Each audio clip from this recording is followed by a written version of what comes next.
We arrived in Kuala Lumpur last night, and we've got a full day here. Our hotel was centrally located, so we could walk anywhere we wanted in the city. We started by visiting Pedaling Street Market in Chinatown, where we tried some new foods and did a little souvenir shopping.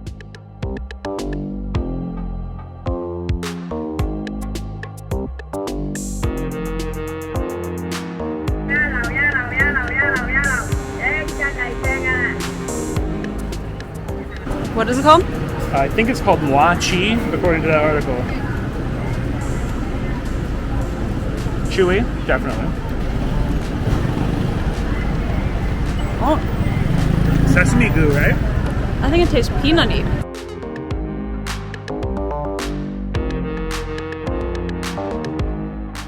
Just outside of the market, we found Sri Mahamariamman Temple.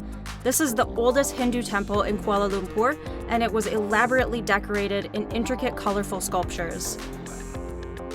There happened to be a wedding celebration taking place when we visited, and we were welcomed inside the temple where we got to watch some of the beautiful ceremony. Right down the street, we found the Guandi Taoist Temple. This was our first time visiting a Taoist temple, and it was very quiet and peaceful, in contrast with the lively music we'd heard at the wedding ceremony only a few minutes before.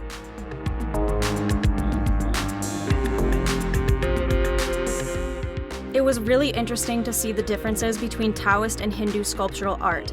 Both had their own unique style, and both were incredibly beautiful.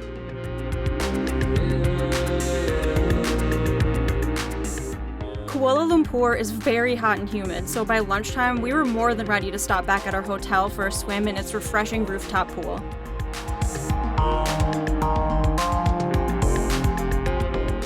It was a huge relief to get to cool off before our upcoming tour that I had booked with Kuala Lumpur Travel Tour, who I'll link in the description.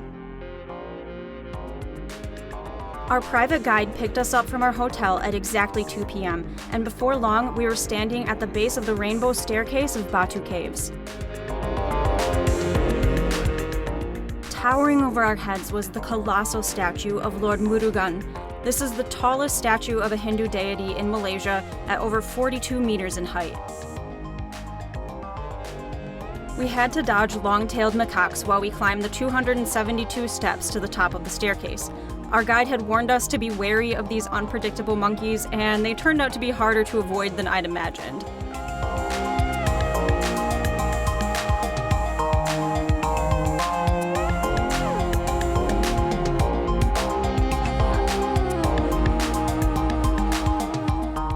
Thankfully, we made it to the top of the staircase without encountering any trouble with the monkeys, and then we went inside and walked through the interior of Batu Cave.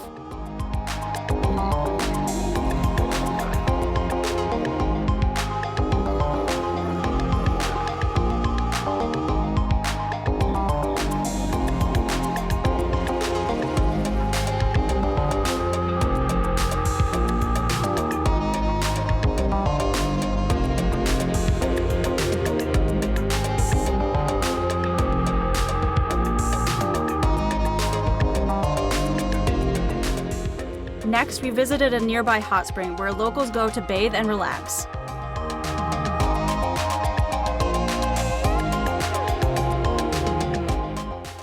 We're going in. Going in. How's it feel? It's very hot.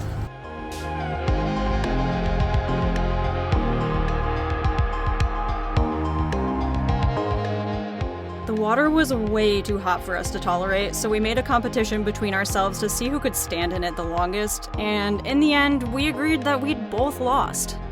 We're gonna see who can stand in the hot water the longest. Oh my gosh. Okay, it's gonna be unbearable. Yep. You wanna call it a tie? Yep. Okay. Our guide brought us to one last beautiful Hindu temple, Sri Shakti. I really love the lines of elephant statues along the temple's base.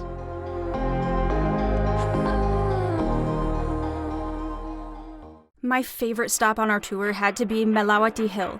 The hill contains a historic fort and lighthouse, but the highlight for me and Vince was the gentle silver leaf monkeys that live there. The monkeys are so docile because a lot of people feed them fruit and veggies from a stand at the base of the hill, but this does mean that they have very little appreciation for the concept of personal space. They will climb up your pant legs and try to grab anything you might be holding in your hands, including cameras. We were lucky enough to see a mother monkey with her tiny baby that was so young it was still a bright orange color instead of the silvery gray of the adults. It had been a long, action-packed day, so we were very ready for dinner by the time we reached the banks of the Selangor River, where we stopped to eat at a seafood restaurant.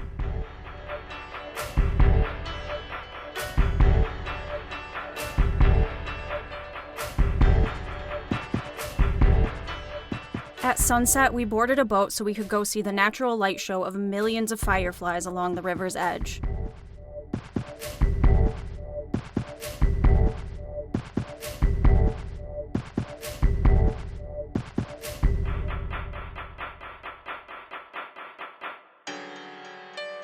After dark, the trees along the river started blinking with delicate little lights.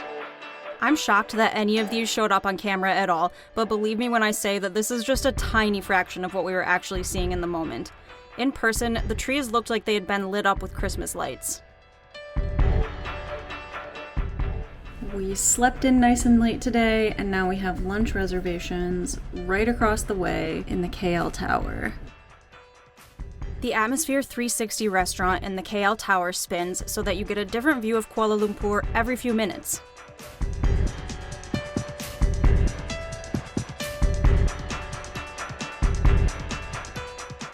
It's definitely pungent. It's also pretty good. I'm in this for the dessert.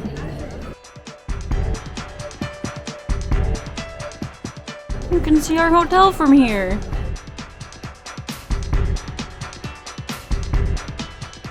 Of course, we had to make a visit to Aquaria KLCC because we absolutely love looking at fish.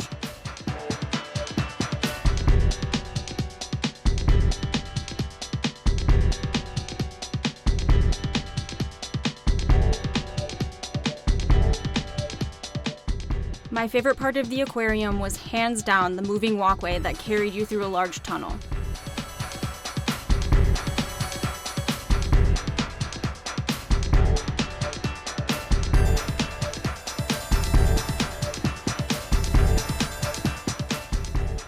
I don't know how you become the scuba diver that feeds the stingrays, but I want this job.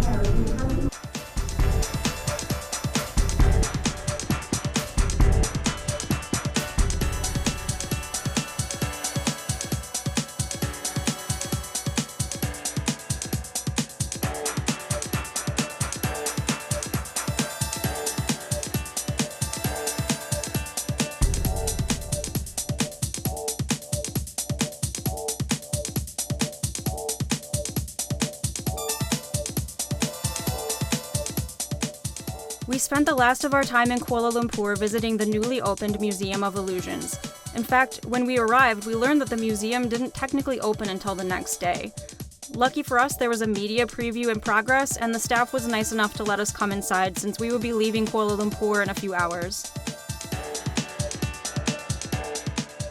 The museum was a fun and unique experience, and we had a great time interacting with its illusions.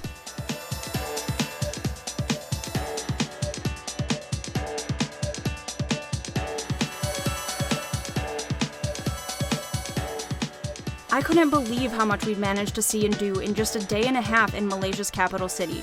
Our next destination would take us somewhere that couldn't be more different from the busy city life of Kuala Lumpur, so make sure to subscribe to find out where we spent the rest of our trip.